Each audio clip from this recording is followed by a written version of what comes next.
Handlooms and textile secretary గారు, జిల్లా collector గారు, ఈ కార్యక్రమానికి విచ్చేసినటువంటి చేనేత కార్మికులందరికీ, చేనేత రంగంలో పనిచేస్తున్నటువంటి నిష్ఠాతులందరికీ కూడా పేరు పేరున మనస్ఫూర్తిగా నమస్కారాలు. ఇప్పుడే కొంతమంది చేనేత పరిశ్రమకు సంబంధించి పూర్ణప్రసాద్ గారు, మంగళగిరి, శివకుమార్, తాడిపత్రి, మట్టా శ్యామ్ సుందర్, జాండ్రపేట చీరాల, అదే మరి క్రాఫ్ట్ కౌన్సిల్ మెంబర్ కూడా మాట్లాడారు.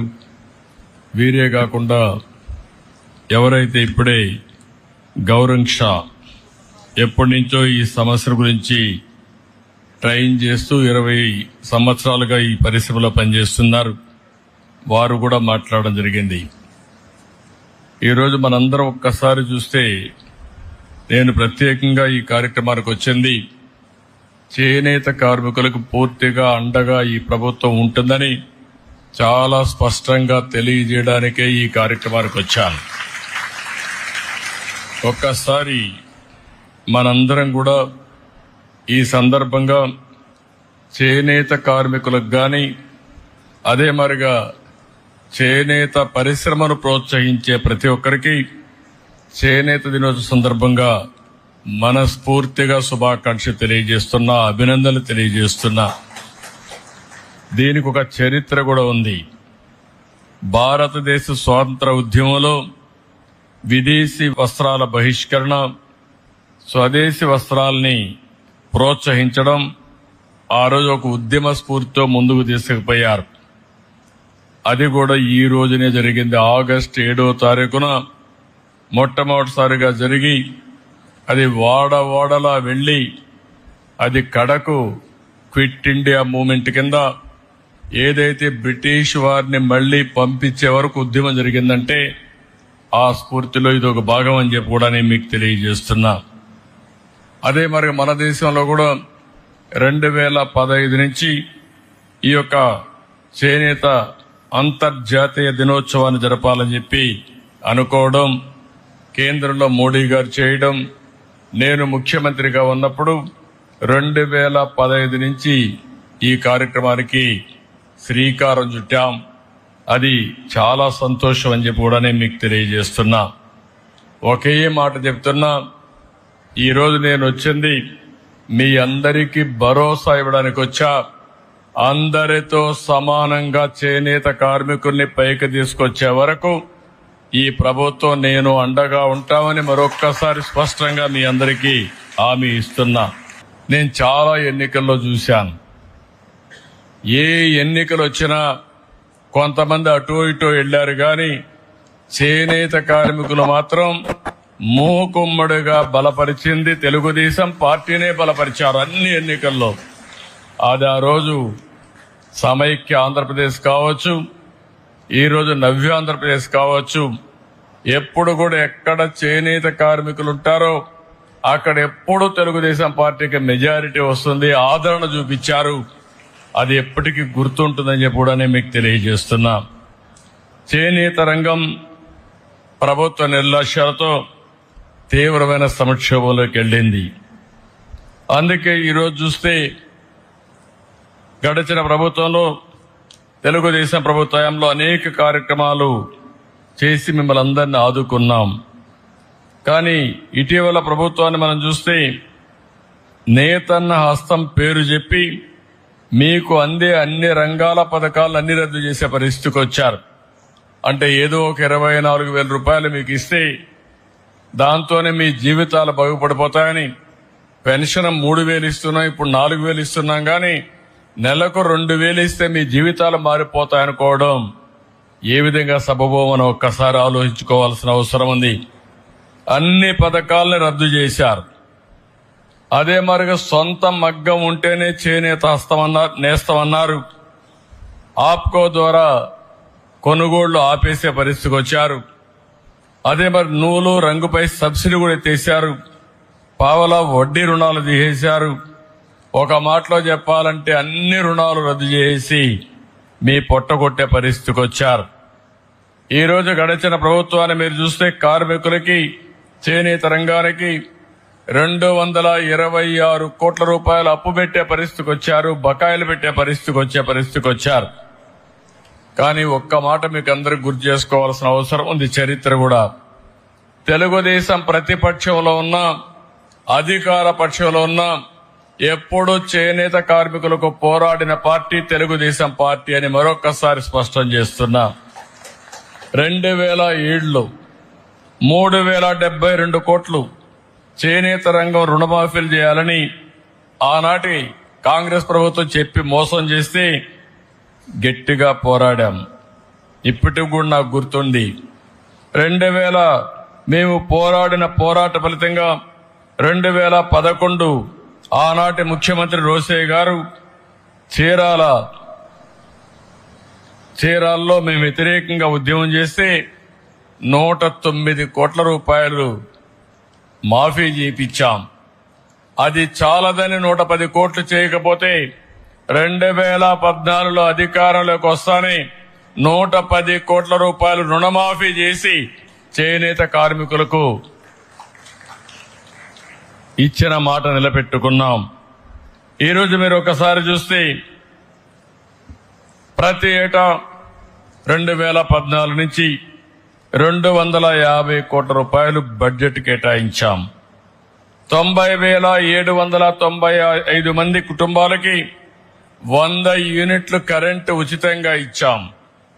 ఆ రోజు మీరందరూ అడిగారు, చేనేత పరిశ్రమలో చాలా సమస్యలున్నాయి, చిన్న వయసులో అనారోగ్య సమస్యలు వస్తున్నాయి, మగ్గం పైన కూర్చుంటున్నాం, కడుపులోకి నూలంతా వెళుతుంది, దానివల్ల ఇబ్బందులు వస్తున్నాయంటే 50 రూపాయలకే పింఛన్ ఇచ్చిన ఘనత, పెన్షన్లు ఇచ్చిన ఘనత తెలుగుదేశం ప్రభుత్వాన్ని చెప్పి మరొకసారి గుర్తు చేస్తున్నా. నూలు రంగుల పైన 20% సబ్సిడీ ఉంటే దాన్ని 40% పెంచాం. మరమగ్గాలకు 50% రాయితీ కోసం 80 కోట్ల రూపాయలు ఖర్చు పెట్టాం. 1,11,00,000 మంది చేనేత కార్మికులకి 2,000 రూపాయలు పింఛన్ ఇచ్చాం. ఆప్కో ద్వారా చేనేత వస్త్రాలు కొనుగోలు చేశాం. అంతర్జాతీయ మార్కెట్ క్రియేట్ చేశాం. ఎక్కడికక్కడ దీన్ని ముందుకు తీసుకుపోయే పరిస్థితికి వచ్చాం. ఆదరణ 2లో 60,000 మంది పనిముట్లు, 70,000 మగ్గాలకి మోటార్లు కూడా ఇప్పించాం. ఇంకొక పక్కన 70,000 మంది చేనేత కార్మికులకి మోటరైజ్ జకార్డ్ లిఫ్టింగ్ మెకానిజం సదుపాయాలు కల్పించాం. 55,500 మంది చేనేత కార్మికులకి 26.62 కోట్ల రూపాయలు రుణం ఇచ్చాం. ఇవన్నీ చేసి ఆ రోజు ముందుకు పోయామంటే అది చేనేత పరిశ్రమ పైన ఉండే శ్రద్ధ. నేను ఒకే విషయం చెప్తున్నాను, ఎప్పుడు కూడా తెలుగుదేశం పార్టీ పెట్టినప్పటి నుంచి తెలుగుదేశం పార్టీకి అండగాసిన వ్యక్తులు వెనుకబడిన వర్గాలు, బీసీలు. ఆ బీసీల్ని ఎట్టి పరిస్థితుల్లో మరిచిపోమని మరొక్కసారి మీ అందరికీ హామీ ఇస్తున్నాను. నేను చెప్పిన మాటలన్నీ కూడా నిలబెట్టుకుంటాం. బీసీల కోసం ఒక ప్రత్యేకమైన చట్టం కూడా తీసుకొస్తాం. ఆ చట్టం బీసీ రక్షణ కోసం పనిచేసే విధంగా తీసుకొస్తామని చెప్పి కూడా నేను మీకు తెలియజేస్తున్నాను. బీసీల్లో చాలా కులాలున్నాయి, చాలా వెనుకబడి ఉన్నారు, ఆస్తులు లేవు, కుల వృత్తులు, చేతి వృత్తుల ఆధారంగా ఈరోజు ముందుకు పోతూ వచ్చారు. అందుకే ఈసారి బీసీ సబ్ ప్లాన్ కి 5 సంవత్సరాల్లో 1,50,000 కోట్ల రూపాయలు ఖర్చు పెడతామన్నాం. ఇది పెట్టి మీ జీవితాల్లో వెలుగు తీసుకొచ్చే బాధ్యత తీసుకుంటామని చెప్పి కూడా నేను మీకు తెలియజేస్తున్నా. స్థానిక సంస్థల్లో మళ్లీ 34% రిజర్వేషన్లు తీసుకొస్తాం. నా ఆలోచన ఒకటే, అన్ని వర్గాలకు న్యాయం జరగాలి. ఏ కొద్ది మందికో కాకుండా అట్టడుగు నుండే వర్గాల్ని ఆర్థికంగా, రాజకీయంగా, సామాజికంగా పైకి తీసుకురావాల్సిన బాధ్యత రాజకీయ పార్టీలకు ఉంది. దాన్ని ఏ విధంగా చేయాలనో అనునిత్యం ఆలోచించి చేస్తామని చెప్పి కూడా నేను మీకు తెలియజేస్తున్నా. చట్టసభల్లో వెనుకబడిన వర్గాలకు 33% రిజర్వేషన్ల కోసం అసెంబ్లీలో తీర్మానం చేస్తాం. పార్లమెంట్లో ఇది చట్టం అయ్యే వరకు మీ తరపు నుండి పోరాడతామని చెప్పి కూడా నేను మీకు అందరికీ హామీ ఇస్తున్నాను. ఇంకో పక్క నామినేషన్ పోస్టులో కూడా మీకు న్యాయం చేస్తాం. ఈ రోజు మీరు చూస్తే టీడీపీ రాష్ట్ర పార్టీ అధ్యక్షుడిని, స్పీకర్ని కూడా బీసీలకే ఇచ్చాం. మంత్రులను కూడా అగ్రస్థానం ఇచ్చిన party Telugu Desam party, NDA government అని చెప్పి కూడా నేను గుర్తు చేస్తున్నాను. అయితే ఈరోజు మీరు ఒక్క విషయం గుర్తుపెట్టుకోవాలి. నేనైతే ఈరోజు ఎంతో ఆశగా వచ్చాను అన్ని అనౌన్స్ చేయాలని. అడిగిన దానికంటే ఎక్కువ ఇవ్వడం నా స్వభావం. కానీ ప్రభుత్వాన్ని చూస్తున్నాను, 2 నెలలుగా చూస్తున్నాను. అన్ని శాఖలు సమీక్షలు చేశారు, అసెంబ్లీ అయ్యింది. కానీ ఈరోజు మీరు చూస్తే ఖజానా దివాలా తీసింది. మామూలు కాదు, 10 లక్షల కోట్ల రూపాయలు అప్పు చేశారు. వడ్డీ అసలు కట్టాలంటే సంవత్సరానికి 80 నుంచి 90 వేల కోట్ల రూపాయలు కట్టాలి. ఆదాయాన్ని పెంచకపోతే మనకొచ్చే ఆదాయం అప్పులు కట్టడానికి కూడా చాలే పరిస్థితి లేదు. అంటే పెను సవాళ్లున్నాయి. కానీ ఈ సవాళ్లను అధిగమించడానికి ఈ ప్రభుత్వం దృఢ సంకల్పంతో పనిచేస్తామని చెప్పి కూడా నేను మీకు తెలియజేస్తున్నా. ఏ శాఖలో చూసినా దోపిడీ, విధ్వంసం, అవినీతి, వ్యవస్థలు నిర్వీర్యమైపోవడం. నేను 4వసారి ముఖ్యమంత్రి అయ్యాను. 3 సార్లు చూశాను. 3 సార్లు కూడా ఎప్పుడూ ఇన్ని ఇబ్బందులు నేను ఎప్పుడూ చూడలేదు. మొట్టమొదటిసారిగా వ్యవస్థ పూర్తిగా భ్రష్టుపట్టి ఎక్కడికక్కడ నిర్వీర్యమైపోయి సమస్యలన్నీ కూడా ఒక సుడిగుండంగా మారే పరిస్థితికి వచ్చిందని చెప్పి కూడా నేను మీకు తెలియజేస్తున్నా. ఇబ్బందులున్నాయని వదిలిపెట్టలేదు. నేను మొదటి రోజుని 5 సంతకాలు పెట్టాను. 5 సంతకాలు కేబినెట్ లో పెట్టి నిర్ణయాలు చేసి అమలు చేశాం. మన పిల్లల ఉద్యోగాల కోసం మెగా డిఎస్సి సంతకం పెట్టాను. 16,347 ఉద్యోగాలు ఇవ్వడానికి ముందుకు పోతున్నాం. ప్రాసెస్ ప్రారంభమైంది. వీలైనంత తొందరలో ఈ ఉద్యోగ నియామకాలు జరుగుతాయని చెప్పి కూడా నేను మీకు తెలియజేస్తున్నా.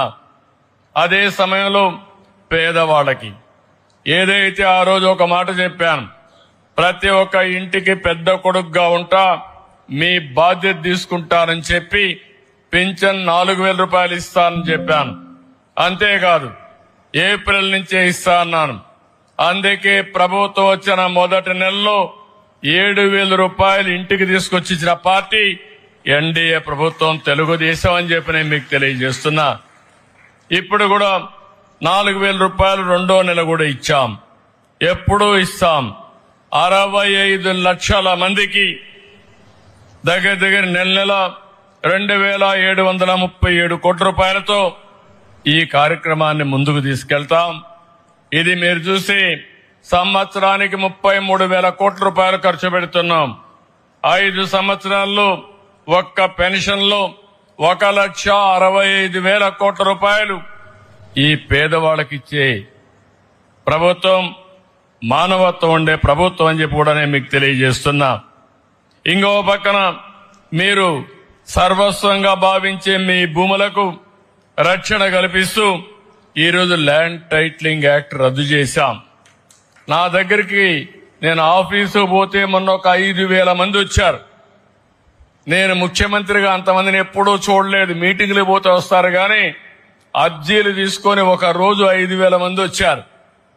ఏంటి సమస్యలంటే ఎక్కడికక్కడ ప్రజల్ని సమస్యల సుడిగుండంలో నెట్టేశారు. భూ కబ్జాలు చేశారు, ఆస్తులు కొట్టేశారు.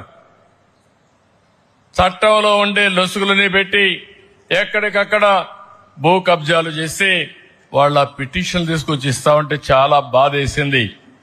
ఇలాంటి సమస్యలని మనం చూసినప్పుడు ఒకటే హామీ ఇస్తున్నా, ఈరోజు ల్యాండ్ టైటిలింగ్ యాక్ట్ రద్దు చేశామంటే ఆ చట్టం గాని రద్దు చేయకపోయి ఉంటే మీ ఆస్తి మీది కాదు. ఇక్కడుండే కాలేజ్ కూడా, మేరీ స్టెల్లా కాలేజ్ కూడా వేరే వాళ్ళకి రాయిచ్చేసేవాళ్ళు, లేదంటే రికార్డులో మార్చేసేవాళ్ళు. అలాంటి దుర్మార్గమైన పాలన జరిగింది. ఏది చూసినా కబ్జాలు చేయడం, రికార్డులు తారుమారు చేయడం, పేదవాళ్ళ ఆస్తులు కొట్టేయడం, ఇది ఒక ఆనవాయితీగా పెట్టుకుని చాలా అన్యాయం చేసే పరిస్థితికి వచ్చారు. అదే సమయంలో మీరు ఒకసారి చూస్తే పేదవాడికి అన్నం పెట్టే అన్నా క్యాంటీన్ కూడా రద్దు చేశారు.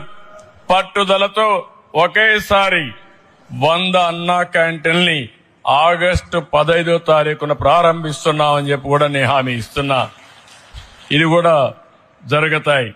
అదే మరిగా ఒక్క విషయం మిమ్మల్ని కోరుతున్నా, అన్నదానం చేయాలి అనుకునే ప్రతి ఒక్కరికి అన్నా క్యాంటీన్ ఒక మంచి కార్యక్రమం అవుతుంది. మీ ఇంట్లో మీ పిల్లలు పుట్టినరోజు వచ్చినా, మీ పుట్టినరోజు వచ్చినా, లేకపోతే మీరు ఏ మంచి పని అయినా, లేకపోతే మీ ఇంట్లో వాళ్ళకు గుర్తుండాలనుకున్నా అన్నదానం చేయండి. అన్ని దానాలలో అన్నదానం అన్నింటికంటే ముఖ్యమైంది, పుణ్యం వస్తుంది. నేను ఒకటే ఆలోచిస్తున్నాను, ఎన్టీ రామారావు గారు తిరుమల తిరుపతి దేవస్థానంలో అన్నదానం కోసం ఒక కార్యక్రమాన్ని పెట్టాడు. ఈరోజు 1500 కోట్ల పైన కార్పస్ ఉంది. ప్రజలే నడుపుతున్నారు. ప్రతిరోజు 1 లక్ష మందికి ఉచితంగా భోజనం పెట్టే పరిస్థితికి వచ్చారు. అలాంటి ఒక మంచి కార్యక్రమానికి మీరు కూడా ముందుకు రండి. రాష్ట్రంలో మొత్తం పెట్టగలిగితే ఒక రోజు పెట్టండి, శక్తి ఉంటే. మొన్నైతే ఒక అతనైతే ఒక విషయం వచ్చాడు, నా దగ్గరకు వచ్చాడు.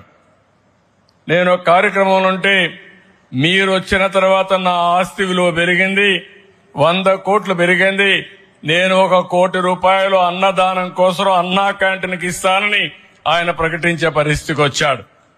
ఇది మంచి కార్యక్రమాలు. డబ్బులు సంపాదించడం ముఖ్యం, సంపాదించిన డబ్బుల్ని సద్వినియోగం చేసుకోవడం కూడా అంతే ముఖ్యం అని చెప్పి కూడా నేను మీకు తెలియజేస్తున్నా. యువత నైపుణ్యాన్ని పెంచడానికి, చేనేత కార్మికుల్లో కూడా నైపుణ్యం పెరగాలి, ఆ విషయం చెప్తాను. యువత నైపుణ్యం పెంచడానికి ఈరోజు మీరు చూస్తే మొదటిసారి దేశంలోని ప్రపంచంలోని స్కిల్ సెన్సస్ చేస్తున్నాం, సర్వే చేస్తున్నాం. అందరూ మాట్లాడతారు, క్యాస్ట్ సెన్సస్ మాట్లాడతారు, లేకపోతే ఇంకొకటి మాట్లాడతారు. కానీ ఈ ప్రభుత్వం ఆలోచించే విధానం అన్నింటికంటే ముఖ్యమైనది నైపుణ్యం. ఈ రోజు నైపుణ్యాన్ని పెంచుకోగలిగితే ప్రపంచాన్ని జయించే శక్తి భారతదేశంలో ఉండే యువతకుంది. అందుకని ఈరోజు స్కిల్ సెన్సస్ కి ముందుకు పోతున్నాం.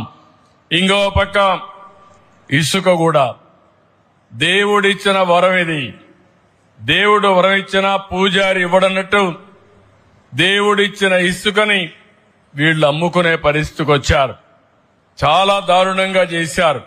1000 కోట్ల రూపాయలు ఖర్చు పెట్టినా ఇసుక దొరికే పరిస్థితి లేదు. పేదవాడు ఇల్లు కట్టుకోవాలంటే సమస్య అయింది. ఇంకో పక్కన భవన నిర్మాణ కార్మికులు పూర్తిగా దెబ్బతినే పరిస్థితికి వచ్చారు. అందుకే ఆలోచించాం, ఉచిత ఇసుక ఇస్తా అన్నాం, మాట నిలబెట్టుకున్న ప్రభుత్వం ఇది. అందుకే ఈరోజు ఉచిత ఇసుక ఎక్కడికక్కడ ఇస్తున్నాం. ఒకటే హామీ ఇస్తున్నాం, రాష్ట్రంలో మీలో కూడా చైతన్యం రావాలి. మీ పంచాయతీలో మీరు ఇసుక బుక్ చేసుకోండి. మీరు ఏ రీచ్ కావాలో ఆ రీచ్కి వెళ్ళండి. ఈరోజు రైల్వే స్టేషన్కి పోతే ఊబరైజేషన్ ద్వారా ఎట్టయితే ఆటో ఎక్కొస్తామో, ట్యాక్సీ ఎక్కుతామో, అదే విధంగా నిర్దిష్టమైన రేట్లతో మీ ఇంటికి ఇసుక వచ్చేట్టుగా చేసే బాధ్యత ఈ ప్రభుత్వానిదని చెప్పి మరొకసారి మీ అందరికీ హామీ ఇస్తున్నా. ఇదే కాకుండా ఇంకొక పక్క పోలవరం, అమరావతి మళ్లీ పునర్నిర్మాణం కోసం ముందుకు పోతున్నాం. ఈ సంవత్సరం ఇప్పుడే వస్తా ఉంటే చూశాను, కృష్ణా నది మొట్టమొదటిసారిగా బ్యారేజ్ చూస్తే కడుపు నిండింది, ఆనందంగా ఉంది. నీళ్లైతే కృష్ణా జలాలు పరవళ్లు దొక్కుతున్నాయి. అది కూడా చూసినప్పుడు చాలా సంతోషంగా ఉంది. దుర్గమ్మ తల్లి దయ వల్ల ఈ నెలలోనే కృష్ణా నది కూడా ఫుల్గా శ్రీశైలం నిండింది, నాగార్జున నిండింది, పులిచెంతల నిండింది, రాయలసీమకు నీళ్లు వస్తున్నాయి. కాబట్టి రాబోయే రోజుల్లో నీరుంటే ఏమైనా చేయొచ్చు. అలాంటి రిజర్వాయర్లు నిండే పరిస్థితి వచ్చేందుకు సంతోషం అని చెప్పి కూడా నేను మీకు తెలియజేస్తున్నా. నేను ఒకే ఒక విషయం చెప్తున్నాను, పేదరికం లేని సమాజం కోసం మేము పనిచేస్తున్నాం. ఆర్థిక అసమానతలు తగ్గించడం కష్టం కాదు, కానీ ప్రయత్నం చేయాలి. అందుకనే మీరు చూస్తే ఒక్క విషయం మీరు గుర్తుపెట్టుకోవాల్సిన అవసరం ఉంది. ప్రభుత్వం ప్రైవేటు విధానాల వల్ల ఈరోజు సంపద వచ్చింది. ఈరోజు ఒక రోడ్డు వేసిన, ఒక టెలిఫోను మనకు సేవలు అందించిన, కరెంట్ వచ్చిన ప్రైవేటు వ్యక్తుల భాగస్వామ్యంతో సమర్థవంతంగా చేయగలుగుతున్నారు. సంపద సృష్టించబడతా ఉంది.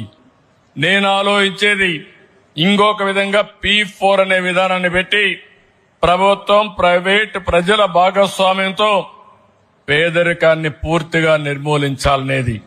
ఎక్కడ పేదవాడుంటే అక్కడ తెలుగుదేశం పార్టీ ఎన్డీఏ ప్రభుత్వం ఉంటాం, మీకు అండగా ఉంటాం. ఈ రోజు నేను హామీ ఇస్తున్నా, ప్రతి సంవత్సరం చేనేత కార్మికులు ఉన్నారు. ఎప్పుడు కూడా చేనేత కార్మికులు అన్ని రంగాల్లో వెనుకబడి ఉంటారు. ఒక సవాలుగా తీసుకుంటాం. సంవత్సరం మీ ఆదాయం ఎంత పెరిగిందో చెప్పే బాధ్యత తీసుకుని సంపద సృష్టించడమే కాదు, పేదవాళ్ళకు అండగా నిలబడే విధానాన్ని తీసుకొస్తామని చెప్పి కూడా నేను మీకు తెలియజేస్తున్నా. నేను దీనికి ఒకే మాట చెప్పాను, ఎవరైతే సమాజం వల్ల పైకొచ్చారో పైనుండే 10 మంది, కింద నుండే 20 మందికి సహాయం చేసే పరిస్థితి రావాలి. ఆర్థికంగా పైకి తీసుకొచ్చే పరిస్థితి రావాలి. ఇప్పుడు చౌదరి ఉన్నాడు, ఉదాహరణకు ఆయన వ్యాపారాలు చేస్తాడు. అలాంటి వాళ్లకు బాధ్యత ఉంది సమాజం పట్ల. వాళ్ళందరూ కూడా సమాజంలో ఉండే పేదవాళ్ళని ఏ విధంగా ఆర్థికంగా పైకి తేగలుగుతారో ఆలోచిస్తే, వాళ్ళు చేసిన పని వల్ల ఫలితాలు వచ్చాయా లేదని ప్రభుత్వం బేరీ చేసి బాగా చేసే దండేస్తాం, బాగా చేయకపోతే నమస్కారం పెట్టి నువ్వు చేయలేదని స్పష్టంగా చెప్పే బాధ్యత తీసుకొస్తాం. ఎందుకు నేను అడుగుతున్నానంటే, ఇది వాళ్ళ బాధ్యత. సమాజం మనకు అన్ని ఇచ్చింది. మనతో పుట్టిన వాళ్ళు ఇబ్బందుల్లో ఉన్నారు, ఆర్థికంగా వెనుకబడి ఉన్నారు. కొంతమంది లక్షల కోట్ల రూపాయలు సంపాదిస్తే అట్టడుగు నుండే వాళ్ళు కనీస అవసరాలు తీర్చుకోలేకపోతున్నారు. 200 రూపాయలు రోజు సంపాదించలేని వాళ్ళు చాలా మంది ఉన్నారు. వాళ్ళ మీదనే నా దృష్టి అంతా అని చెప్పి కూడా నేను మీకు తెలియజేస్తున్నా. ఒకప్పుడు జన్మభూమి స్ఫూర్తిని పెట్టాం, బ్రహ్మాండంగా అందరూ ముందుకొచ్చి అనేక కార్యక్రమాలు చేశారు. ఇప్పుడు మళ్లీ అలాంటి కార్యక్రమాలతో ముందుకు పోవాలనేది చాలా అవసరం. ఇంకొక విషయం కూడా మీరు గుర్తుపెట్టుకోవాల్సిన అవసరం ఉంది. ఏదో కేవలం పథకాలు ఇవ్వడం కాదు, పేదరిక నిర్మూలన జరగాలంటే సంపద సృష్టించాలి. సంపద సృష్టిస్తే ప్రభుత్వానికి ఆదాయం పెరుగుతుంది. ఆ ఆదాయాన్ని మళ్లీ పేదరిక నిర్మూలన ఖర్చు పెడితే ఆటోమేటిక్ గా పేదరిక నిర్మూలన జరిగే పరిస్థితి వస్తుంది. అందుకని ఈరోజు ఒక్క అమరావతి మీరు ఒక్కసారి ఊహిస్తే, అమరావతి సుజావుగా పనులు జరిగి ఉంటే 3 లక్షల కోట్ల రూపాయలు సంపద వచ్చేది. ₹1 బయట తెచ్చే అవసరం లేకుండా అక్కడుండి వాళ్ళు కట్టే పన్నుల వల్ల, అక్కడుండే భూమి వల్ల అమరావతి నిర్మాణం పూర్తయి ఉండేది. అలాంటి దుర్మార్గమైన కార్యక్రమం వల్ల ప్రజల ఆస్తి 3 లక్షల కోట్ల రూపాయలు ఆవిరయ్యే పరిస్థితి వచ్చింది. చాలా బాధాకరం అని చెప్పి కూడా నేను మీకు తెలియజేస్తున్నా. అందుకే ఈరోజు నేను మీ అందరికీ, చేనేత కార్మికులందరికీ హామీ ఇస్తున్నా, రాష్ట్రంలో ఉండే ప్రతి ఒక్క కుటుంబానికి హామీ ఇస్తున్నాం. డిపార్ట్మెంట్ కూడా అవసరమైతే రిఫార్మ్ చేస్తాం. డిపార్ట్మెంట్ ఆలోచించాలి, మనం చేసిన పని వల్ల ఫలితాలు ఏ విధంగా వచ్చాయో ఆ ఫలితాలను సమీక్ష చేసుకుని తద్వారా డిపార్ట్మెంట్ ముందుకు పోవాల్సిన అవసరం ఉంది. అందుకని ఇప్పుడే నేను ఒక మాట అడిగాను. ఈరోజు నేను ఇక్కడికి వస్తాను, ఒక 2 షాపుల దగ్గరికి వెళ్ళాను. ఒకటి ఉప్పడమ్మది, ఉప్పాడ చీర కూడా నేను కొన్నాను, ఇప్పుడే కొన్నాను. నేను ఎప్పుడు చీర కొనలేదు, కానీ మొట్టమొదటిసారిగా చేనేత కార్మికుల్ని ప్రోత్సహించడానికి మా మిస్సెస్ కూడా గుర్తొస్తే 2 చీరలు కొన్నాను. ఒకటి ఉప్పాడ, ఒకటి ధర్మవరం అని చెప్పి నేను మీకు తెలియజేస్తున్నా. ఈరోజు ధర్మవరం ఉప్పాడ ఇవన్నీ కూడా మనకు కొన్ని క్లస్టర్స్ ఉన్నాయి.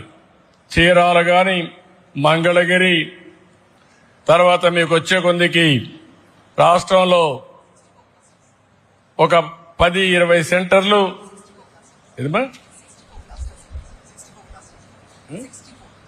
64 క్లస్టర్స్ ఉన్నాయి మనకు. నేను ఎమ్మెల్యేగా ఉన్నప్పుడు ఏదైతే శ్రీకాకుళం పొందూరు కద్దరు, అప్పట్లో ఆ షాపు పోయి హైదరాబాద్ లో ఉంటే ఎమ్మెల్యేలుగా ఉండి ఆ పొన్నూరు కద్దరు కొనేవాళ్ళం. ఇవన్నీ కూడా మనకు ఒక 64 క్లస్టర్స్ ఉన్నాయి. ఎక్కడ చూసినా ఒక 100 కుటుంబాలు, 200 కుటుంబాలు ఇప్పుడు కూడా పనిచేస్తున్నారు. ఇవి కాకుండా కొన్ని దిక్కల విడివిడిగా ఉన్నారు. చాలా మంది చేనేత గిట్టుబాటు కాకుండా వృత్తి మారిపోయే పరిస్థితికి వచ్చారు. నేను వృత్తిపరంగా మీరు ఆలోచించినప్పుడు ఓసారి అనిపిస్తుంది, మనకు కుల వృత్తులు, చేతి వృత్తులు ప్రధానంగా వచ్చాయి. వంశ పారంపర్యాలుగా మనం ఒకసారి చూస్తే గ్రామాల్లో ఇంత డెవలప్మెంట్ జరిగినప్పుడు ఒక్కొక్క కులం బీసీల్లో గాని, మిగిలిన కులాల్లో గాని కొన్ని వృత్తులుగా ఆధారంగా పోయారు. అలాంటి ఆధారంగా తీసుకున్న వాళ్ళు చేనేత కార్మికులు ఉన్నారు. ఆ పరిశ్రమలో చాలా ఇబ్బందులు చూశాను.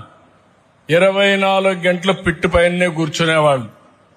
అనారోగ్య సమస్యలు వచ్చినా, కడుపు గడవాలంటే, కుటుంబాన్ని పోషించాలంటే తప్పని పరిస్థితిలో ఆ వృత్తిని కొనసాగించిన సందర్భాలున్నాయి.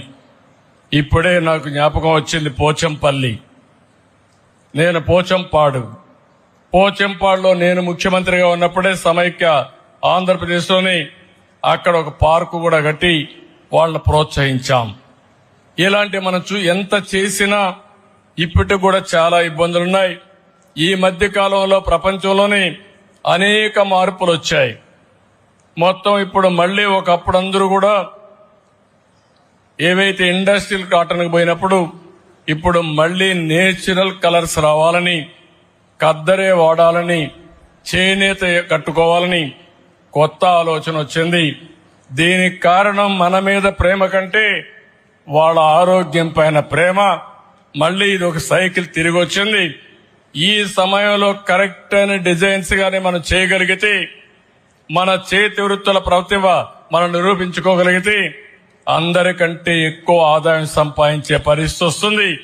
అందుకే ఈ చేనేత పరిశ్రమకి చేయూతనిచ్చే బాధ్యత ఈ ప్రభుత్వాన్ని చెప్పి మరొకసారి మీ అందరికీ హామీ ఇస్తున్నా. మనం ఆ రోజు తీసుకున్న నిర్ణయాల వల్ల ఈరోజు మీరు చూస్తే 50 ఏళ్లకే పింఛన్ ఇస్తున్నాం. 92,724 మందికి 445 కోట్ల రూపాయలతో 4,000 రూపాయల పింఛన్ ఇస్తున్నాం. ఆ విషయం వీళ్ళు గుర్తుపెట్టుకోవాల్సిన అవసరం ఉంది. ఇంకో పక్కన చేనేత పరిశ్రమ 64 క్లస్టర్స్ ఉన్నాయి. ఇంకా కొంతమంది ఈ పరిశ్రమ పైన ఆధారపడ్డారు. ఒక సమగ్రమైన విధానం తీసుకొస్తాం, స్కిల్ డిజైన్ నేర్పిస్తాం. ఇంకో పక్క అవసరమైతే ఎక్కడికక్కడ లేటెస్ట్ టెక్నిక్స్ కూడా నేర్పిస్తాం. ఇవన్నీ నేర్పించి వాళ్ళ సమస్యలు పరిష్కారం చేసి వాళ్ళ ఆదాయాన్ని పెంచే మార్గాన్ని ఏం చేయగలుగుతామో అవి తీసుకురావడానికి ఒక సమగ్ర విధానం తీసుకొస్తామని చెప్పి కూడా నేను మీకు తెలియజేస్తున్నా. చేనేత కార్మికుల యొక్క ఆరోగ్యం కోసం ఆరోగ్య బీమా పథకానికి శ్రీకారం చుడతాం. దానికి 10 కోట్ల అవసరం అన్నారు. ఈ రోజు చెప్తున్నా, ఇమ్మీడియట్ గా ప్రారంభిస్తామని మీ అందరికీ హామీ ఇస్తున్నాం. ఇది కాకుండా పొదుపు నిధిలో థ్రిఫ్ట్ ఫండ్ ఉంది, ప్రభుత్వ వాటా ఉంది, 8% ఉంది. దీన్ని 16% చేసి వారి భవిష్యత్ అవసరాలు తీర్చడానికి శ్రీకారం చుడతామని చెప్పి కూడా నేను మీకు తెలియజేస్తున్నా. దీనికి 10 కోట్లు అవుతుంది, ఇది కూడా ఇస్తాం.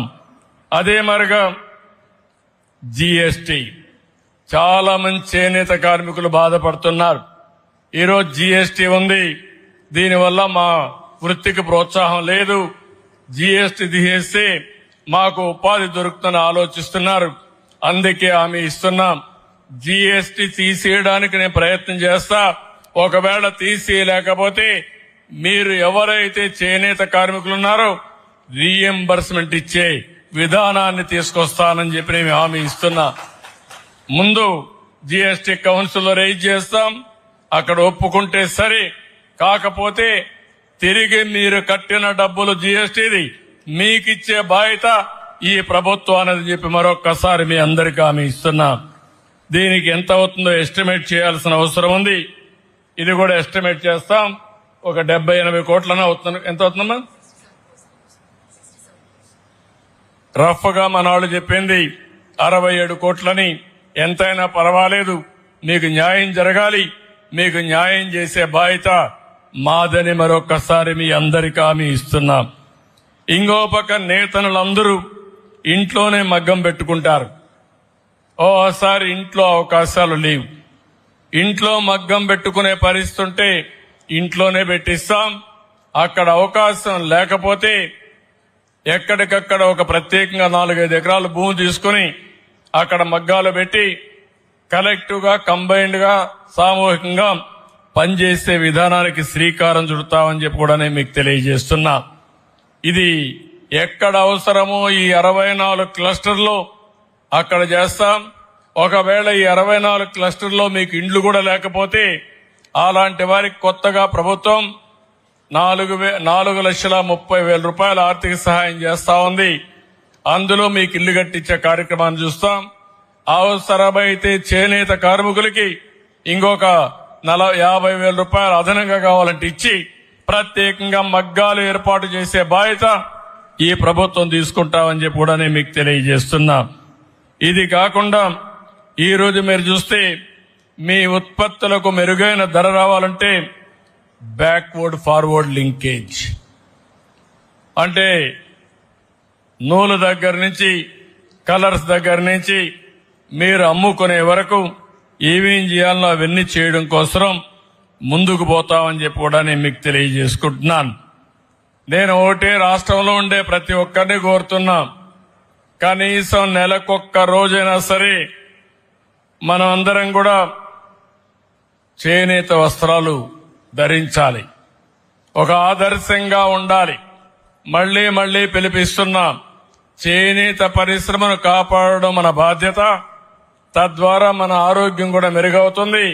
కనీసం నెలకొక్కసారైనా సరే చేనేత బట్టలు కట్టుకోవాల్సిందిగా ప్రతి ఒక్కరికి విజ్ఞప్తి చేస్తున్నాను. ఇంకో పక్క ఈరోజు నేను ఒకసారి మీ అందరికి విజ్ఞప్తి చేస్తున్నా, ONDC ఉంది, open network for digital commerce. చేనేత కార్మికులు మీరు చేసే వస్త్రాలన్నీ మీరు నేరుగా వినియోగదారుడికి అమ్మే అవకాశం వస్తుంది. ఈరోజు నేను చూశాను, నేను 2 చీరలు కొన్నాను, కానీ అవి నచ్చితే మీరు ఆన్లైన్లో పెడితే అమెరికాలో ఉన్నా, ఆస్ట్రేలియా ఉన్నా, ప్రపంచంలో ఎక్కడున్నా కొనే అవకాశం ఈ నెట్వర్క్ ద్వారా ఉంది. ఇది open network for digital commerce. దీన్ని ప్రోత్సహిస్తాం, మీకు ట్రైనింగ్ ఇస్తాం, ఏ విధంగా చేయాలో నేర్పిస్తాం. మీరు నేర్చుకునే వరకు, మీ బిజినెస్ సుజావుగా జరిగే వరకు మీకు అండగా ఉండే బాధ్యత తీసుకుంటాం. దీంతో కూడా ముందుకు పోతామని చెప్పి కూడా నేను మీకు తెలియజేస్తున్నా. ఇంకో పక్క చేనేత సహకార సంఘాల పాలక మండలి గడువంతా ముగుస్తా ఉంది. నేను ఒకటే మీ అందరినీ కోరుతున్నా, ఈ వ్యవస్థ బలపడాలంటే, నిలదొక్కోవాలంటే మీలో కూడా చైతన్యం రావాలి. కొంతమంది నాయకులు ఉంటారు, ఆ నాయకులు చెప్పారు కాబట్టి మేము పెడతామని మీరు అనుకుంటే దానివల్ల మీకు నష్టం వస్తుంది. అట్లా కాకుండా మీరు చేయాల్సింది, ఈ పరిశ్రమ నిలదొక్కోవాలంటే సమర్థవంతమైన సభ్యుల్ని, మేనేజ్మెంట్ ని మీరు పెట్టుకోవాల్సిన అవసరం. సమర్థవంతమైన వ్యవస్థకు మీరు శ్రీకారం చుట్టాలి. ఎక్కడికక్కడ మంచి సభ్యుల్ని మీరు ఎంపిక చేసుకోవాలి. తద్వారా నేను ఒకటి హామీ ఇస్తున్నా, భవిష్యత్తులో ఈ ఆర్గనైజేషన్ ఇంకా పటిష్టం చేసి ఏ విధంగా ముందుకు తీసుకుపోవాలో తీసుకెళ్తాం. ప్రస్తుతం ఆప్కో సంస్థ అయితే 100 షోరూముల ద్వారా చేనేత వస్త్రాలను మార్కెటింగ్ చేస్తున్నారు. నేనే ఆ రోజు దీనికి శ్రీకారం చుట్టాను. దీన్ని ఇంకా ఎఫెక్టివ్ గా ముందుకు తీసుకుపోతాం. వాళ్ళకు రావాల్సిన బకాయిలపైన దృష్టి పెడతాం. ప్రభుత్వ ప్రైవేట్ రంగాలు కూడా ప్రోత్సహించే విధంగా దీన్ని ఏర్పాట్లు చేస్తాం. ఇది కాకుండా ఇంకొక పక్క మీరు ఒకసారి చూస్తే ఏదైతే ఈ చేనేత కార్మికులు ఉన్నారో వీళ్ళందరి కోసం ప్రధానమంత్రి సూర్యఘర్ అని ఒక ప్రోగ్రాం ఉంది. ఇంటి దగ్గరనే కరెంటు ఉత్పత్తి చేసుకోవడం. ఒకప్పుడు కరెంటు ఉత్పత్తి చేసుకోవాలంటే ఎక్కడో ఉత్పత్తి చేసి వస్తే వచ్చేది, లేకపోతే లేదు. ఇప్పుడు సోలార్ ఎనర్జీలో ఎన్నో మార్పులు వచ్చాయి, రెవల్యూషనరీ చేంజెస్ వచ్చాయి. నేను ఒకటే ఆలోచిస్తున్నాను, ఎవరైతే ఈరోజు 200 యూనిట్లు ఉచితంగా కరెంట్ ఇస్తా అన్నామో మీరు ₹1 ఖర్చు పెట్టకుండా మీ ఇంటి పైనే సోలార్ ప్యానెల్స్ పెట్టి 200 యూనిట్లు కరెంట్ ఉత్పత్తి చేసే విధంగా నేను ఏర్పాటు చేస్తానని మీ అందరికీ హామీ ఇస్తున్నా. ఒకవేళ మీరు ఎప్పుడన్నా ఆ కరెంటు రాత్రుల్లో వాడుకోవాలంటే రాత్రుల్లో కరెంట్ ఇస్తూ మీరు పగటి పూట కరెంటు ఉత్పత్తి చేస్తే ఆ కరెంటు కూడా డిపార్ట్మెంట్ తీసుకునే ఏర్పాటు చేస్తా, గవర్నమెంట్ తీసుకునే ఏర్పాటు చేస్తాం. అంటే మీరు ఎప్పుడు ఉత్పత్తి చేసినా మీరు వాడుకోవచ్చు, మిగిలింది డిపార్ట్మెంట్కి ఇవ్వచ్చు. మళ్ళీ మీకు ఎప్పుడు కావాలంటే కరెంటు మీరు వాడుకోవచ్చు, అది డిపార్ట్మెంట్ మీకు ఇస్తుంది. తద్వారా 200 యూనిట్ల కరెంటు మీకు ఇచ్చే బాధ్యత ఈ ప్రభుత్వం తీసుకుంటాం, ఉచితంగా 1 పైసా ఖర్చు లేకుండా. నేను దీనికి కూడా ఈ రోజే డిపార్ట్మెంట్కి ఒకటే చెప్తున్నా, దీన్ని ఇమ్మీడియట్ గా టేకప్ చేయాలి.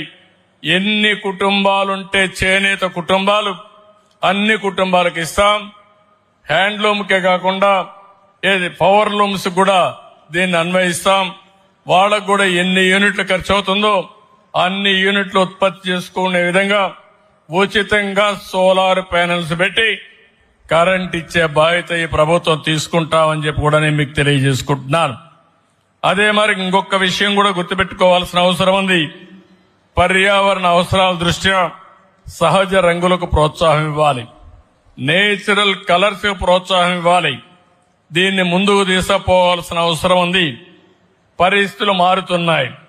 మారిన పరిస్థితులకు అనుగుణంగా మనలో కూడా ఒక చైతన్యం రావాలి. అప్పుడే మనం అనుకున్న లక్ష్యాలు మనం నెరవేరుస్తాం.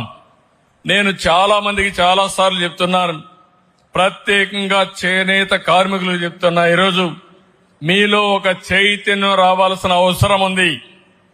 ఎన్ని రోజులైనా మన సమస్యల్ని బాధపడుతూ ఆలోచించుకుంటూ మన కాలక్షేపం చేస్తే మన జీవితాల్లో వెలుగులు రావు.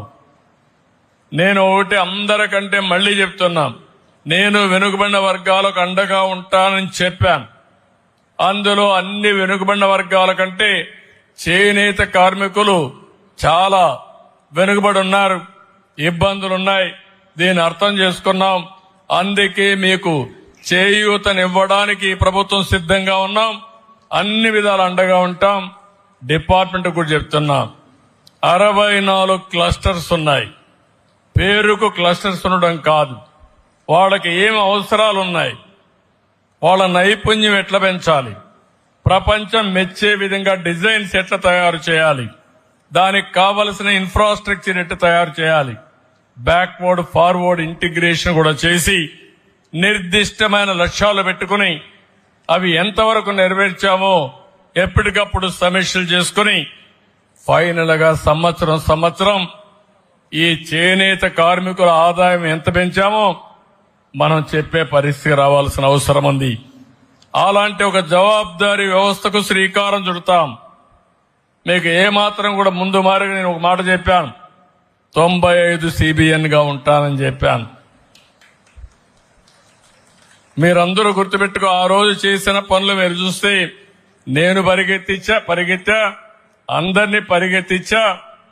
ఈరోజు దాని నమూనే హైదరాబాద్. ఆ రోజు అందరినీ పరిగెత్తించాం. నూతనమైన పాలసీలు విధానాలు తీసుకొచ్చాం. దాని విధానమే మీరు చూస్తే ఆ రోజు చదువుకున్న ఐటీ ప్రొఫెషనల్స్ ఇప్పుడు అమెరికాలో పోతే highest per capita income $1,20,000 Vijayawada నుంచి ఆంధ్రప్రదేశ్ నుంచి పోయిన వాళ్ళు అమెరికాలో సంపాదిస్తున్నారు. అమెరికాలో పుట్టిన అమెరికన్స్ ఆదాయం $65,000, అంటే వాళ్ళకంటే డబుల్ ఇన్కమ్ అంది. అదే మరి వేరే దేశస్తులు కూడా అమెరికాకు పోయారు. మనకు వాళ్లకు $40,000 వ్యత్యాసం ఉంది. మన తర్వాత తైవాన్స్ ఉంటే వాళ్ళది కూడా $80,000 ఉంది. అంటే మన వాళ్లకు తెలివితేటలున్నాయి, సామర్థ్యత ఉంది, పట్టుదల ఉంది, నేర్చుకునే విధానం తెలిసిన వ్యక్తులు. అందుకే ఫస్ట్ మూవర్ కింద ఐటీలో వచ్చారు. ఈరోజు ప్రపంచమంతా వెళ్లారు, ప్రపంచమంతా రాణించే పరిస్థితికి వచ్చారు. కాబట్టి ఈరోజు నేను ఏ విషయాలైతే చెప్తున్నానో దీనికి ఒక కార్యాచరణ ప్రణాళిక తయారు చేస్తాం. మీ దగ్గరికి అందరూ వస్తారు. నాయకులు కూడా కోరుతున్న చేనేత కార్మికులుగా ఉండే నాయకుల్ని మీరు ఈ కులం కోసం రిప్రజెంట్ చేసేటప్పుడు మీరు కూడా ముందుగా మీ యొక్క నాలెడ్జిని అప్గ్రేడ్ చేసుకుని మీ సమర్థతను పెంచుకుని మిమ్మల్ని నమ్ముకున్న ఈ పేదవాళ్ళని ముందుకు తీసుకుపోయే మార్గంలో ఆలోచించమని మిమ్మల్ని కోరుతున్నాం. అట్లా కాకుండా రాజకీయం కోసం మన పదవుల కోసం మనం ఆలోచిస్తే సబబుగా ఉండదని మరొకసారి విజ్ఞప్తి చేస్తూ, ఏది ఏమైనా ఈ ప్రభుత్వం వచ్చిన తర్వాత నేను 4వసారి ముఖ్యమంత్రి అయిన తర్వాత మొట్టమొదటిగా కలిసింది నా ఆత్మకు నా గుండెకు దగ్గరగా ఉండే చేనేత కార్మికుల్ని, ఆప్త బంధువులైన చేనేత కార్మికుల్ని. దానికి కారణం ఈరోజు చేనేత దినోత్సవం రావడం. నేను ఎన్నోసార్లు చెప్పాను, ఇప్పుడు కూడా చెప్తున్నా, రాష్ట్రంలో ఉండే ప్రతి ఒక్క చేనేత కార్మికుడు గుర్తుపెట్టుకోవాలి. నేనేదో మిమ్మల్ని పొగడడానికో మీటింగ్కి వచ్చానని చెప్పడం లేదు. 42 ఏళ్లుగా తెలుగుదేశం పార్టీ పెట్టినప్పటి నుంచి పార్టీకి అండగా నిలబడ్డ వర్గం ఇది. నాకు బాధ్యత ఉంది. ఆ బాధ్యత మీ రుణం తీర్చుకోవాలి. అందుకే హామీ ఇస్తున్నా, నేను చెప్పినట్టు కాకుండా ఇంకా ఎక్కువ చేసి మిమ్మల్ని పైకి తీసుకొచ్చే విధానంతో ముందుకు పోతా. మీరు కూడా పూర్తిగా సహకరించమని, మీరు కూడా ఈ ప్రభుత్వ విధానాలను సద్వినియోగం చేసుకోమని ప్రతి ఒక్కరిని కోరుకుంటూ, మీరు ఒకే ఒక విషయం లాస్ట్లో మీకు చెప్తున్నాం. గడిచిన ప్రభుత్వం మీరు చూస్తే చేనేత కార్మికులకు ₹1 ఖర్చు పెట్టలేదు. ఆ 24,000 రూపాయలు ఇచ్చేసి మా పని అయిపోయిందని ఒక్క పైసా ఖర్చు పెట్టలేదు. సర్వే ఒకటి చేసి మన భూముల్లో సర్వే రాళ్లు వేయడానికి 700 కోట్ల రూపాయలు ఖర్చు పెట్టారు. అంటే సర్వే రాళ్లకు ఆనాటి ముఖ్యమంత్రి ఫోటో వేసుకుని మన భూముల చుట్టూరు నాటడానికి ఒకే ఒక ప్రాజెక్టుకి 700 కోట్లు ఖర్చు పెట్టారు. 5 ఏళ్లలో ఆ 700 కోట్ల రూపాయలు ఈ చేనేత కార్మికుల పైన ఖర్చు పెట్టుంటే మీ జీవితాల్లో వెలుగు వచ్చేది. అది ఆనాటి ముఖ్యమంత్రి చేసిన పని. ఈ రోజు మీకు ₹1 కోటి ఖర్చు పెట్టాలంటే పెట్టలేకపోయాడు. సాక్షి పేపర్కు మాత్రం 403 కోట్ల రూపాయలు అడ్వర్టైజ్మెంట్లు ఇచ్చుకున్నాడు. ఆ పేపర్ ఉండాలి. ఆ పేపర్లో తప్పుడు వార్తలు రాసి మన వాళ్ళ మోసం చేస్తానే ఉండాలి. దీనికి 403 కోట్లు ఖర్చు పెట్టాడు. వైజాగ్ లో ఇప్పుడుండే ప్యాలెస్లు జాలకుండా రిషికొండ ప్యాలెస్ కి 500 కోట్లు ఖర్చు పెట్టాడు. నాకైతే అర్థం కావడంలో ఏం చేయాలన్నా ఆ ప్యాలెస్ ని ఎట్లా మెయింటైన్ చేయాలని కూడా అర్థం కావడంలా.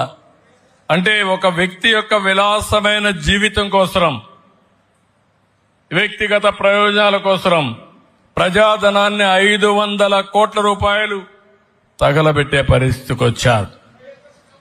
ఇంకో పక్కన మీరు చూస్తే అమరావతిలో ముళ్ళన్ని మొలిచిపోయి కంపంతా మొలిచిపోతే దాన్ని తీయాలంటే ఇప్పుడు టెండర్లు పిలిచారు మా వాళ్ళు. దానికి 36 కోట్లు. ఉండే బిల్డింగ్లన్నీ పోయినాయి. ఆ బిల్డింగులన్నీ కూడా మీరు చూస్తే నీళ్లలో ఉండిపోయి మొత్తం తుప్పుపట్టే పరిస్థితికి వచ్చింది. దాన్ని ఏం చేయాలో తెలియని పరిస్థితి. ఎక్కడికక్కడ పంచాయతీ ఆఫీసులకి, టిట్కో ఇళ్లకి ఏది కనపడిస్తే అది రంగులేసి దగ్గర 2,000 నుంచి 3,000 కోట్ల రూపాయల ప్రజాధనాన్ని దుర్వినియోగం చేసే పరిస్థితికి వచ్చారు. ఇంకో పక్క మీరు చూస్తే ఒక్క మద్యం మామూలు కాదు, నాసిరకం మద్యం. దుకాణాలు వీళ్ళవే, మ్యానుఫ్యాక్చరింగ్ వీళ్లే, డిస్ట్రిబ్యూషన్ వీళ్లే. ఒక తెలంగాణ మనకు వ్యత్యాసం చూస్తే 18,000 కోట్ల రూపాయలు వ్యత్యాసం వచ్చింది ఆదాయంలో. అంటే 18,000 కోట్లు నష్టం వచ్చింది.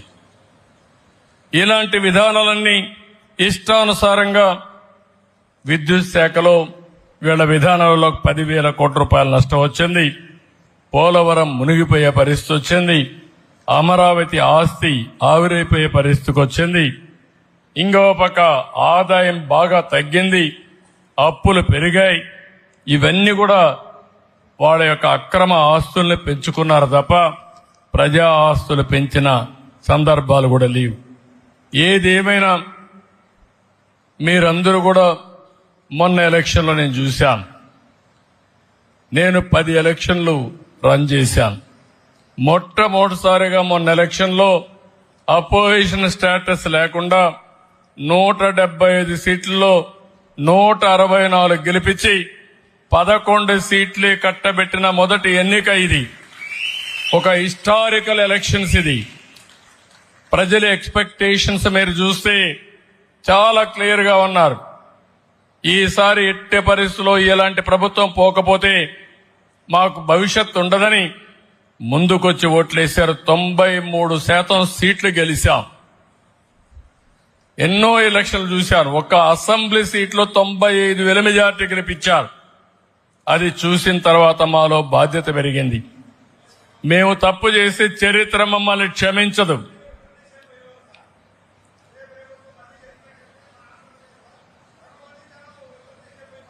మా తమ్ముడు చెప్పినట్టు నిర్ణయించుకున్నారు. బతుకో చావో నిర్ణయించుకుని ఈసారి గెలవకపోతే మేము ఈ రాష్ట్రం వదిలిపెట్టి వెళ్ళిపోతాం, ఏదో వేరే రాష్ట్రాలకు పోతాం, లేకపోతే వేరే దేశాలకు పోతాం అనే పరిస్థితికి వచ్చారు. అందుకే వేరే దేశాల్లో ఉండేవాళ్లు, వేరే రాష్ట్రాల్లో ఉండేవాళ్లు లక్షల రూపాయలు ఖర్చు పెట్టుకుని ఎన్నికల్లో వచ్చి పనిచేశారంటే అది ఆనాటి ప్రభుత్వం యొక్క ఘనత, ఆ ప్రభుత్వం పై నుండి వ్యతిరేకత అని చెప్పి కూడా నేను మీకు తెలియజేస్తున్నా. ఇలాంటివన్నీ చాలా జరిగాయి. ఏదేమైనా మళ్లీ మాట్లాడుకుందాం. నేను ఒకటే మిమ్మల్ని కోరుతున్నా, చేనేత కార్మికులు మరొక్కసారి చేనేత అంతర్జాతీయ దినోత్సవం సందర్భంగా శుభాకాంక్షలు తెలియజేసుకుంటూ ఈ ప్రభుత్వం మీకు అండగా ఉంటుంది, అన్ని విధాలా ఆదుకుంటుందని చెప్పి తెలియజేసుకుంటూ సెలవు తీసుకుంటున్నా. జై హింద్.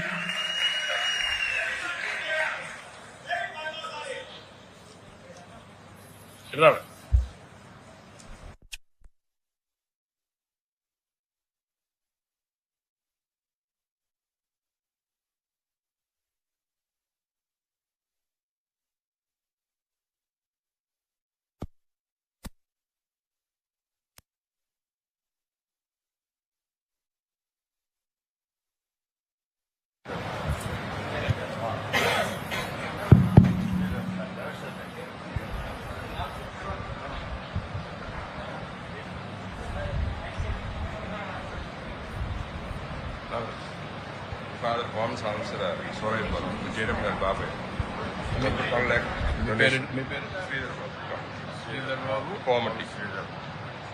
కోమటి శ్రీధర్ బాబు అమరావతి కోసం 1,00,000 రూపాయలు డొనేషన్ ఇచ్చారు.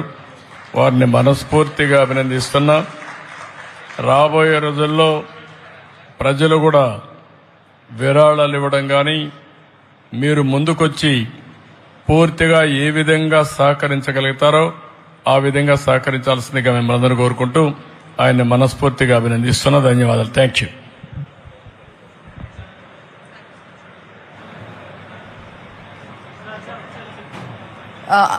ఐదు సంవత్సరాల తర్వాత మళ్ళీ నేషనల్ హ్యాండ్లూమ్ డేకి విచ్చేసిన మన ముఖ్యమంత్రి గారు నారా చంద్రబాబు నాయుడు గారికి చాలా ధన్యవాదాలు. మేము అడగకముందే 6 సంవత్సరాల నుండి జరగని ఎలక్షన్స్కి పర్మిషన్ ఇచ్చారు. వచ్చిన తర్వాత వీవర్స్కి 3,000 నుండి 4,000 పెన్షన్ పెంచారు. ఇక్కడ వచ్చి చీరాల్లో చేద్దాం అనుకున్న ప్రోగ్రామ్ 11 o'clock ఇక్కడ అనుకుని ఇక్కడ మార్చడం జరిగింది. చాలా వరాలు ఇచ్చారు sir, thank you very much. ఇక్కడ విచ్చేసిన ఎమ్మెల్యేలందరికీ, గద్దె రామ్మోహన్ రావు గారికి పొద్దున్న వాకథన్కి వచ్చి వర్షంలో కూడా తడిచి, తర్వాత యాలగడ్డ వెంకట్రావు గారికి, సృజన చౌదరి గారికి, అనురాధ ఎమ్మెల్సీ గారికి, నిమ్మల కిష్టప్పకి అండ్